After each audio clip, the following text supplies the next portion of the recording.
Greetings, Chapter Master Biboo Babu. My name is Sebastian, or Gamara Sebastian, or just my call sign Kuromori. And I first have to apologize for the lack of proper presentation and how this video is more of a of a PowerPoint slide presentation. I wanted to be a little bit better and have more preparation, but given that we are pressed for time, both you and me, I think just presenting something, even though it might not be perfect, is at the very least presenting something and putting my little grain of sand, into being able to help you win or accommodate into this new arena, new battlefield. So, why doesn't this move? Okay.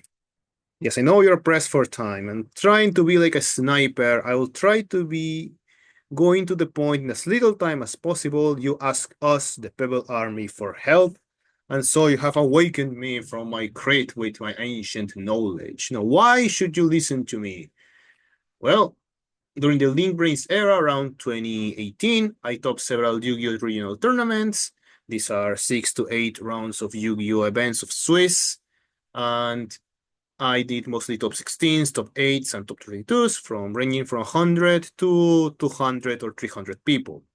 In Magic the Gathering, I won a store championship. It's not a big feat, but it's honest work, and I got top 8 in my bracket at the WGP of the Whole Life card game that was held barely a month ago.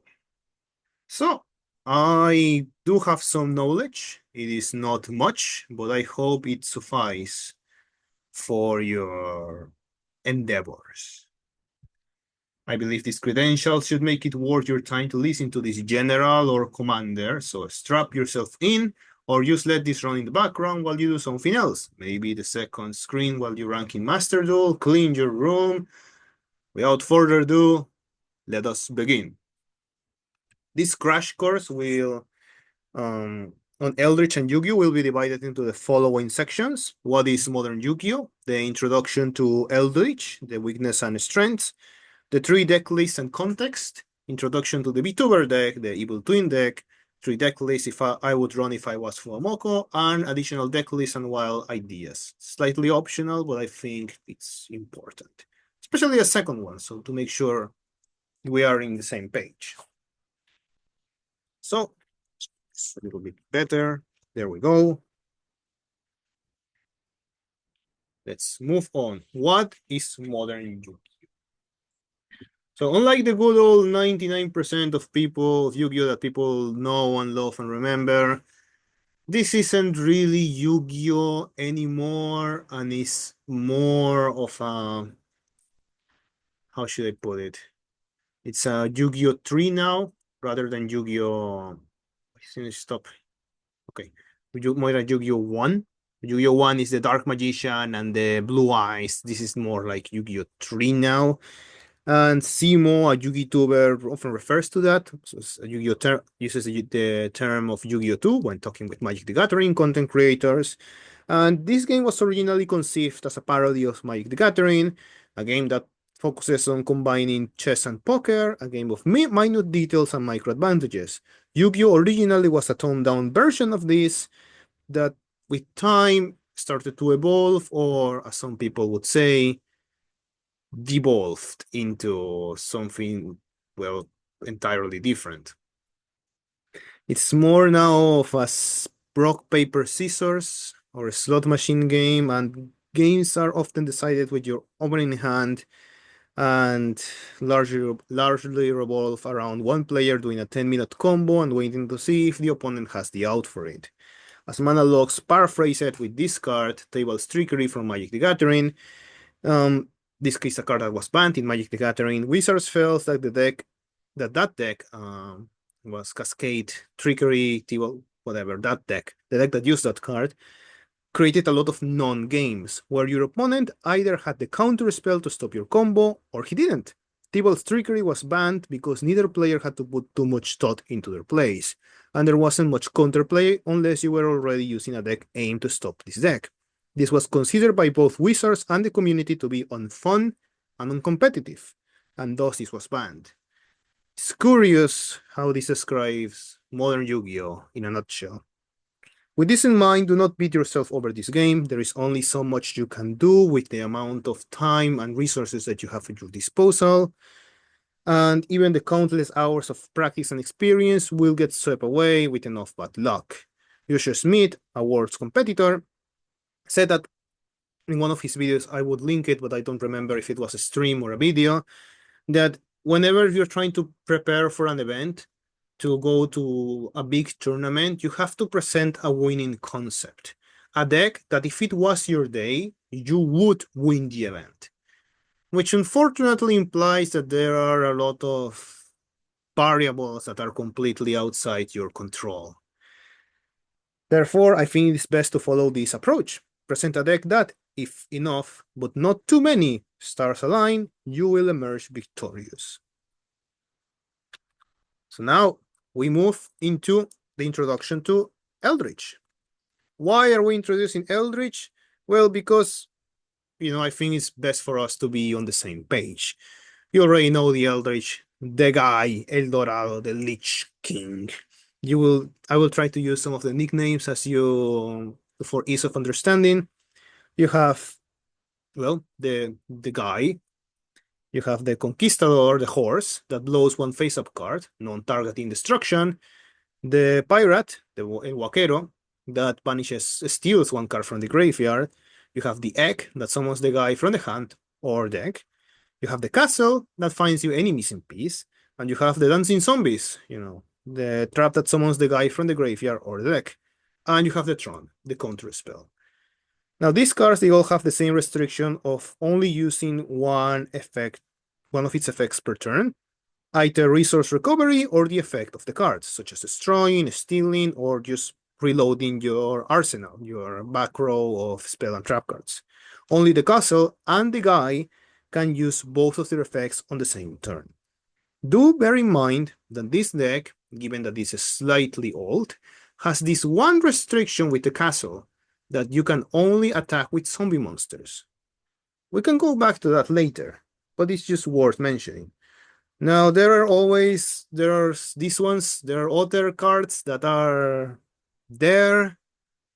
I remember seeing them in play, but this was most people really, testing the waters and seeing if this was worth running or not. They are either too convoluted or they do too little for too much effort put into it, which, yeah, you might as well ignore their existence. So that means we are left with a core of 19 cards. Now, some people include the counter trap card, others do not, given that this is a best of one format. Why not? But it's mostly a side deck card.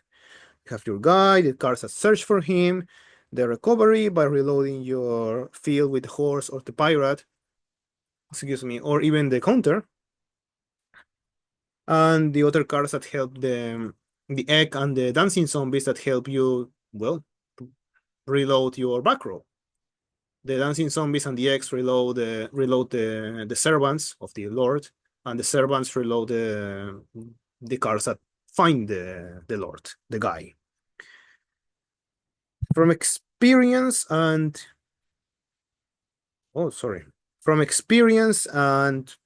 some of my research, this is what you would label as a control deck. There are three main types of decks across most TCGs. You have aggro decks or aggressive decks that are focused on killing the opponent as fast as possible, control decks or defensive decks that try to win through an attrition warfare by slowing the game as much as possible, being able to, win through having too many resources for your opponent to handle. And lastly, you have combo decks, which are decks that try to play certain amount of cards in a certain sequence so that it ends in an actual you win the game scenario, or a scenario where your opponent will not be able to win the game. Eldlich falls into the control type. The goal is to disrupt the opponent, hit him with the guy a few times, then reloading your spells and traps and doing that again. It creates a sort of loop of you using the horse or the pirate to disrupt and slow down the opponent while you're just bonking the opponent with the guy on your own battle phases. So you mostly repeat this until you win. With the information that we have now reviewed thus far, we can, well, we can see that the Eldlich deck is a deck that is very good at controlling the board or saying no to the opponent, maintaining resources and reloading its ammunition, and fighting a long battle and getting back up over and over again. It is also worth mentioning, like I said, that you don't really have restrictions aside from the attack. And mostly you are getting rid of the castle whenever you're using the effect of the guy to come back and be summoned into the field. We can use that later, but it's worth mentioning. You have no restrictions with this deck, which is very, very interesting. Now that we know our strengths, let's move on to our limits. The guy. There's a significant weakness with this deck, and that is the guy. Yes, that is correct. The man, the boss monster, is your main weakness. As you might have already figured out, your deck doesn't really do anything without the guy. Also, most of your cards are focused on getting him onto the board, and having only 3 copies of him can be problematic, especially if your opponent is able to banish him, or exile him, or get him removed from the game.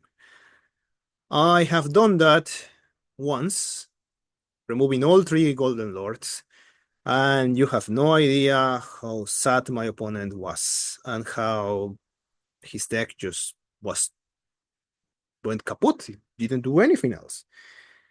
And the graveyard is obviously especially susceptible to this, as the UB, the smelly finger, they call by the grave, can get rid of him, or Diddy Crow, or other cards that interact with the graveyard. The second big weakness is that, well, we are comprised of a lot of trap cards. And by nature, trap cards are extremely slow. You need to, unless specified otherwise, you must first set them, have them bake for a turn, and then they become online. This means that this deck is inherently playing at an extremely slow pace, especially in comparison to the Yu-Gi-Oh! 3 type decks that are more aligned to the new philosophy of playing for 10 minutes and making so that your opponent is not allowed to play the game on his next turn.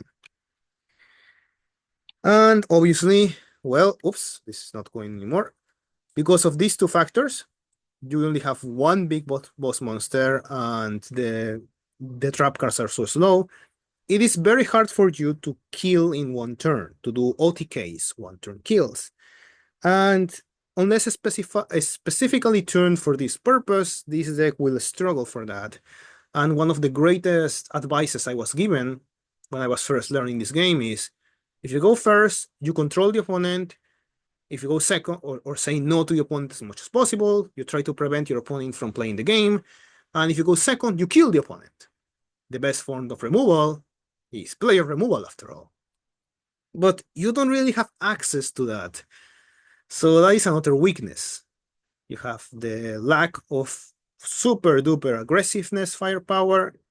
You are slow inherently, and your guy, you live and die by the guy.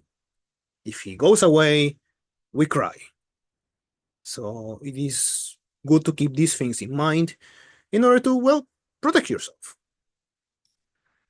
Last but not least, I was also adding another weakness. This deck is not really extra deck focused. I mean, you're not restricted for this, but you also are not, focused on the extra deck you can use of it, and it's mostly a toolbox for a lot of XCs, XYCs, the black cards, and link monsters. You should use link monsters with the card Link Spider. Turn your little servants into effect monsters, and then start climbing the link ladder to get use of those powerful link 3s and link 4s. But the problem is that you're not really spamming the board with a lot of small creatures. And because of that, it will be extremely hard to gain access to this. These are 15 cards that most decks always have access to. And because it is harder for us to access them, well, it can be a little bit troublesome. With this in mind, and knowing the kind of player you are, not this. I don't take this as an offense. I mean, nobody is born an expert, and this is a game that is extremely difficult to understand. And well, I mean, you don't have the time for it. Okay, this is not a no. You're not going for a 9 round Swiss tournament with prizes and a spot at the World Championship table. No, you're going to play with Fuamoko. So, and you don't have all the time in the world to master all the mechanics and know this left and right and go to the other local events and tournaments. No, so for that, I've prepared 3 deck lists that I will read to you because for some reason I cannot download them. Why? I don't know. And I'll try to read them for you. You could probably know which ones they are, or maybe management will help you out with that, hopefully. And maybe you will find them interesting.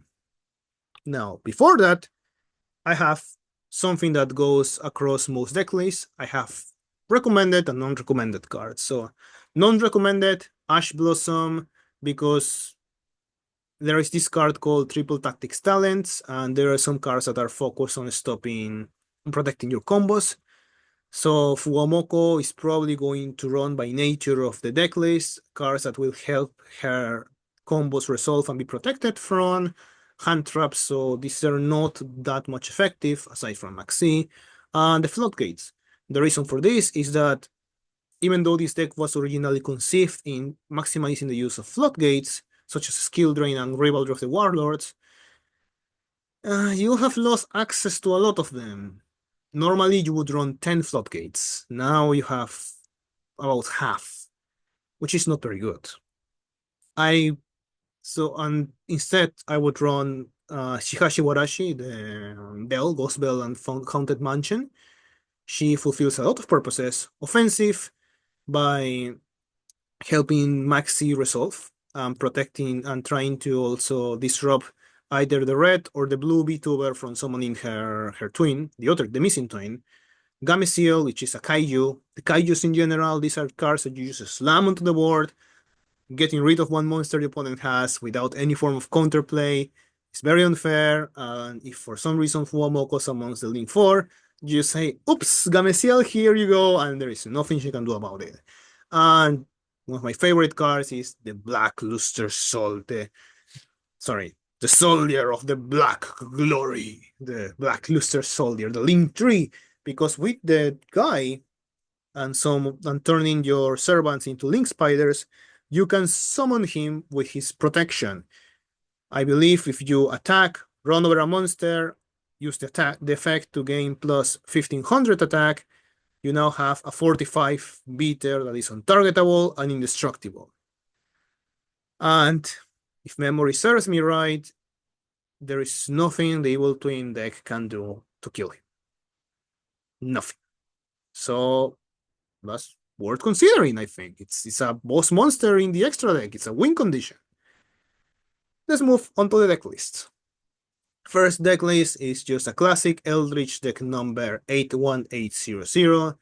Is mostly focused on, well, it's mostly focused on the VTuber matchup. And like I said, you have your Maxis, you have your Ghost Bells. Ghost Bells are mostly for protecting the guy from the finger or other cards that want to interrupt with him. That is the defensive way. You also can protect Maxi from being banned and negated by the Yubi Yubi, the finger, the smelly finger. And like I said, you can prevent the one of the twins from summoning the other, which is what the Link 2 affects. You have the Kaijus. I feel like you can use the Kaijus. Now, these deck lists are not set in stone. You can mess around with the ratios. I think it's worth playing at least a few Kaijus because they just get rid of the Link 4 boss monster, which is very good. It's very nice that you can.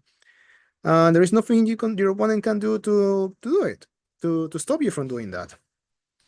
So, yep, you have your Shihashi Warashis, the Kaiju, Time Walk. You take an extra turn after this one. Oh no, sorry, that's not that. That's Maxi. Okay, just skip the opponent's turn. After Torrential Tribute, Soulmate Strike, and a variant of Mirror Force. You can run the classic Mirror Force, see if there is any protection, negation, any form of shielding from protection effects. If there is none, you can run the classical ones for extra flavor and extra points of style. But a Mirror Force will just do the work, this one, because it just bounces everything back to the hand. And normally these strategies are very slow. As you can see, going back, we have a lot of trap cards, but we are running 6 cards that are acting as shields. First one is a Solemn Strike, which you may notice it has a very curious arrow thing symbol. It's a counter trap card, which means that in order to be able to respond to it, you need to respond with a counter as well, or something that goes around it. I don't remember any other card that can go around it, but mostly counters.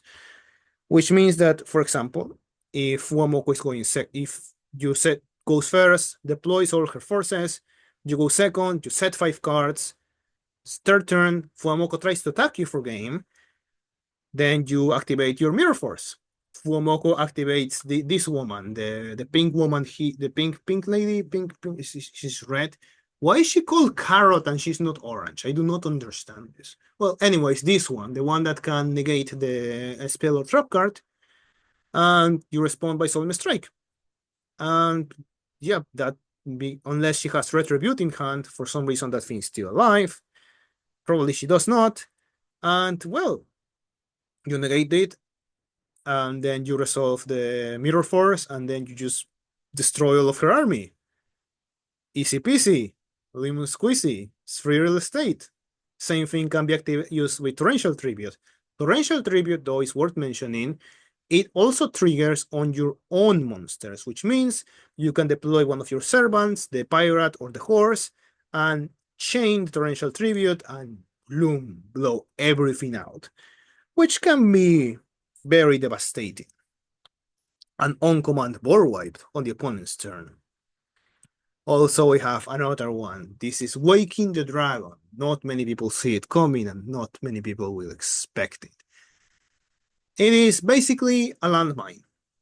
By nature, the Evil Twin deck is focused on, has the blue one, destroys a spell or trap card, a card on the field, and the Link 4 can send one of some VTuber to the graveyard to then send one of your cards to the graveyard, which means that if they hit this thing, you can deploy one of your Doomsday weapons for free. So Naturi Exterio, basically you negate all the spell and trap cards your opponent has. Last Warrior from Another Planet, if for some reason Fuamoko does a blind Twin Twister, you deploy this thing and the game ends because nobody can summon monsters anymore. So you just cannot play the game. You can summon Topologic Bomber Dragon because it's a link-based deck, so he just keep doing Dark Hole over and over and over again, which can be very disgusting. Or if you need some extra firepower, excuse me, a Towers monster, a boss monster like Ray Raptor Ultimate Falcon, which is unaffected by cards effects. And yeah, it's just how are you gonna deal with that thing? You don't. So yeah, these are some of many Doomsday weapons you can deploy at your disposal, and you have the room in the extra deck to do it. So yeah, that it's a card that can win you the game by itself. Second deck list is a Kaiju deck list. Now the first one has some tools for going second, though it's not really that guaranteed. This one is a little bit more focused on going second. We're making big use of the Kaiju mechanic of tributing cards.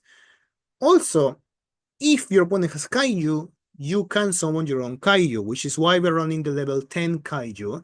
And oh, guess what? It's the same level as the guy, which allows you to summon the Choo Choo Train more easily. And it's also quite chunky, a 3300 attack, which can be quite good.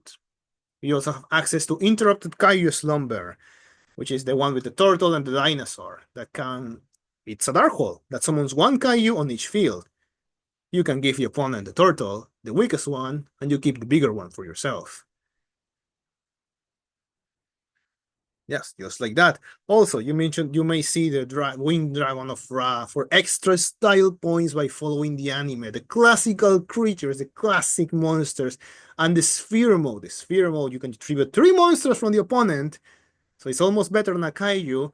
And if the opponent doesn't get rid of it, that thing comes back to you on the next turn. So Fuamoko goes first, she deploys her forces, you go second, here's an egg, and you just set 4, pass. Fuamoko goes, this is turn 2. We go to turn 3. Fuamoko tries to attack you or fight back, do a counter attack to you. You survive. And if that thing is still on the board, it will return to you on the next turn. And then you can summon the Winged Dragon of Ra for free from your deck. For free. And it's 4,000 attack. Very, very stylish. Very good. And well, how do you use these things? Get rid of the negators. Primarily the spell and trap negators or the omni negators, which can negate anything. Then slam a big Kaiju Slumber and just wipe the board. It is as if your opponent didn't have a turn. Very interesting. My last proposal is big number. Yeah, just big number.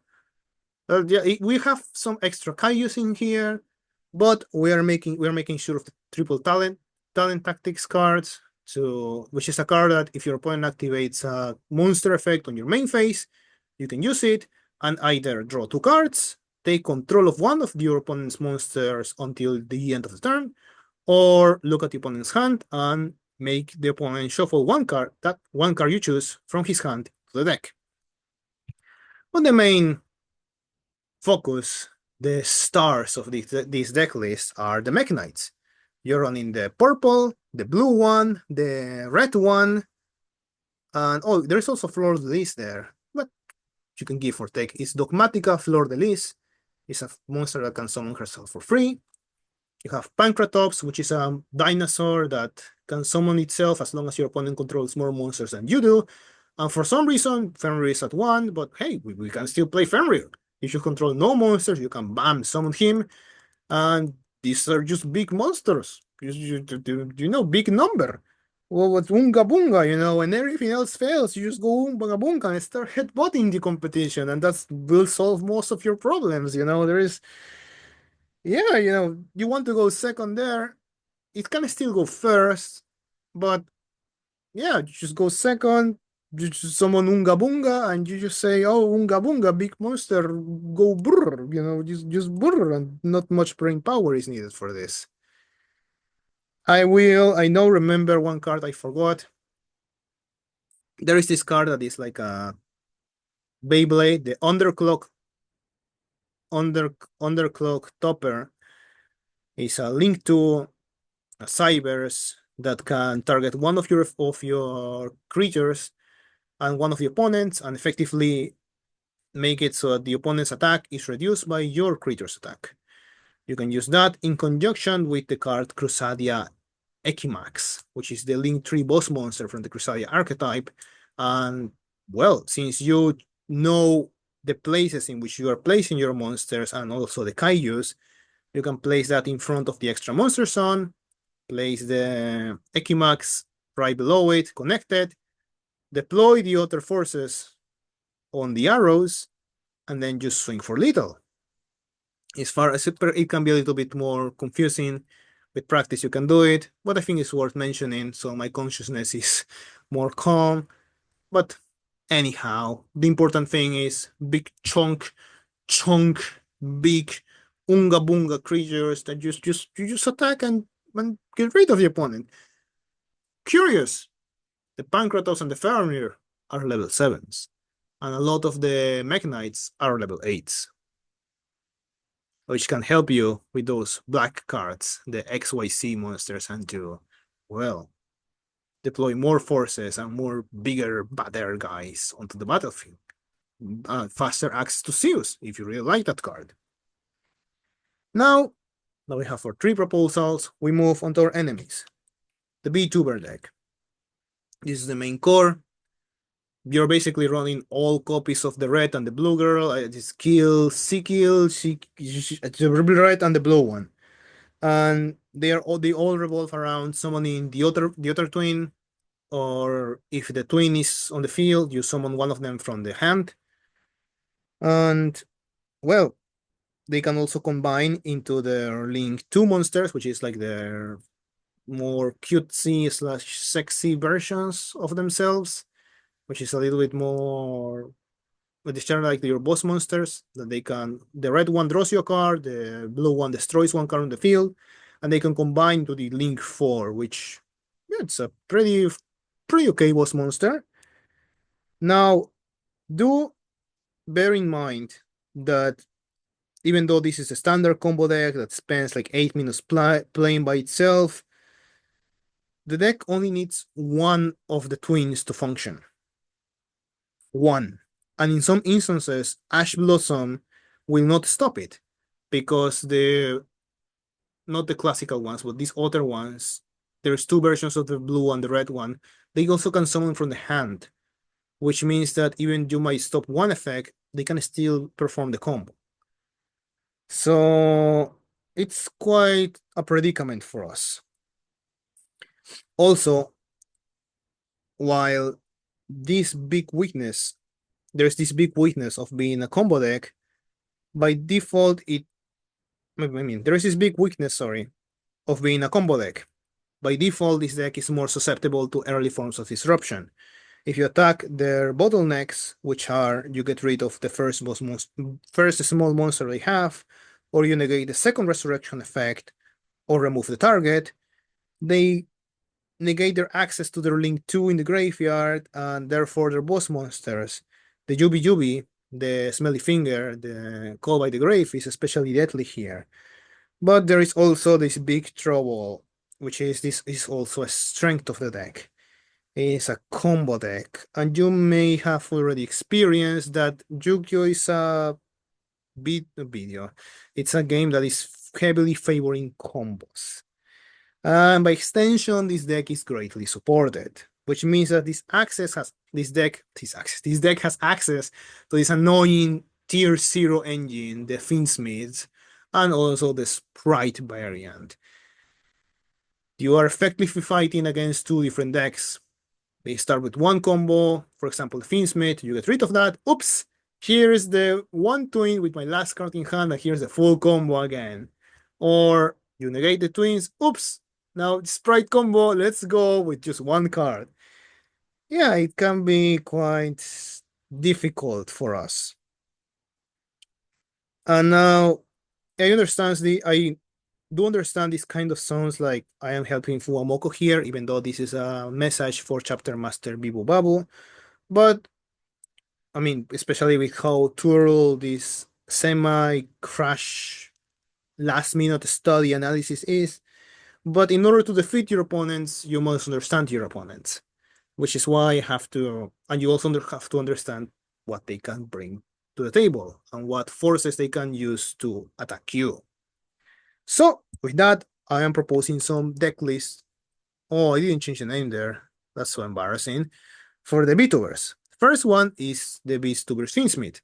I am not going to delve too much into this random deck list that I found, but this is more to showcase the fact that this concept functions. It is viable, and I remember that Joshua Smith even said something that this is not a cope strategy, it's something that can be playable, that can function. And you already might be experiencing the same 10-minute thing that everybody's doing, and yeah, it's that. There's the reason why I refer to it as a tier 0 engine. Then we have the sprite, the VTuber sprite. This is straight the screenshot from Fuamoko's decklist. Not a not optimized version, but this is still a version nonetheless. Now they will have to run the anti-maxi package, which are the two fingers, the three ash blossoms, that's the anti-maxi package, but this is roughly what I described earlier. It's you're basically playing against two different decks, the Sprite and the VTubers. The thing is that they are not really competing against each other. They support each other, which makes it far more daunting, and it can be quite challenging to approach. As long as you can roll the torrential tributes or deploy all of your shock troops going second, you should be able to have a chance against them. But yeah, the main, what I'm getting at here is that this deck, because the core is just 23 cards, you can give or take maybe one or two, and you only need one card to resolve the full combo. It will be quite, difficult to know which version Fuamoko will bring to the table and what kind of approach you need to have against this deck. There is also another version, a third one, which is a variation of what I was using to rank, because I was ranking with this last year, I believe, I don't know. Elegance in simplicity. It's very simple, yet very effective. And Chapter Master Biboo Babus, if you're facing this, you're not going to have a good time. 3 Cosmic Cyclones, 3 Twin Twisters, 3 Mystical Space Typhoons, with yes, this will actually negate the effects of the horse and the guy. Sorry, not the horse and the pirate. It will negate them. I will not go into why, because I don't want this video to be any longer unnecessarily, but trust me, it will negate their effects. The effects to destroy or to steal. You have 2 Retributes and Royal Decree, which negates all trap cards, and also Evenly Match to blow up everything in case they go second. Yeah, if you're facing against this, you're not going to have a good time. So, well, yeah, I wish you the best of luck against this. But before I go, there is some additional deck lists and wild ideas that might as well just mention them. Now, there is a 4 deck list, just for each. After all, Warfare is based on deception. For a time, there was a version similar to this, a 60-card aberration of nature that this is a zombie-focused version. I remember there was one focused with Dragon Links, and it was basically playing 3 decks at the same time, because you have a core that can be 17 to 15 cards. That means you have like 45 cards slots to work with, which means that you can do a lot of good things, especially if you are playing with that grass looks greener, which effectively dumps like 20 cards into the graveyard. You're basically playing a dragon or zombie or whatever combo, and then banish the other cards, set the Conquistador, and then you summon the guy from the graveyard. Pretty interesting. Big brain, very terrible in my opinion, due to the amount of cards you don't want to draw. You have like 10 cards you don't want to draw. But if you're feeling super extra duper spicy and you want to have some fun, you can give this a go. And also for Fuamoko, I mean, trap cards. Yeah, setting 5 is a game for 2 people. Have you heard of Paleozoics? Paleozoics? Paleozoics. Yeah, you're just playing Paleozoics and a few Cosmic Cyclones there. And maybe, well, evenly match. Paleozoics, we're back in 2018, baby. Let's go. These guys are level 2s, which means that, oops, you have a sprite combo. You can play sprites as well. And why am I proposing this aberration of nature? Because the Paleozoics trigger when trap cards are activated. Trap cards are activated, right? Yep, a trap card is activated while this card is on the graveyard, which means that as long as Biboo Baboo is playing the game, it's free real estate. You're just summoning all your Paleozoics from the graveyard. And you then have, the sprite combo. Yeah, you can even go the 60 card route because that was viable. And yeah, you can do even more crazy stuff with this. You can play Sky Strikers in there. After all, you only have 20 slots to work with, so you can play Sky Strikers as well. Yep, you can be very crazy with this. And also for last one for Biboo Baboo.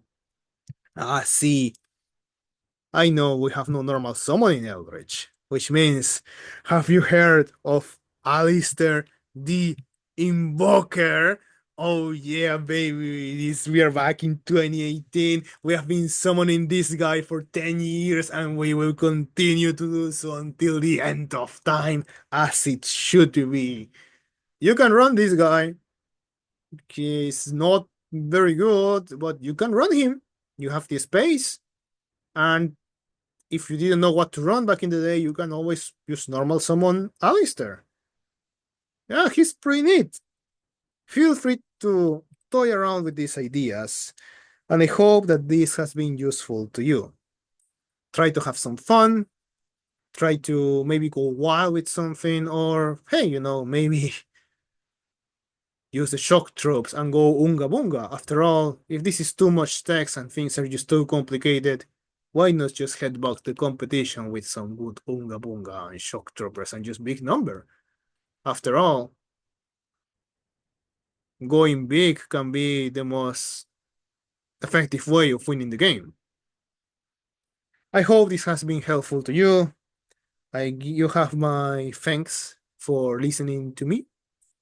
This however many minutes this lasted.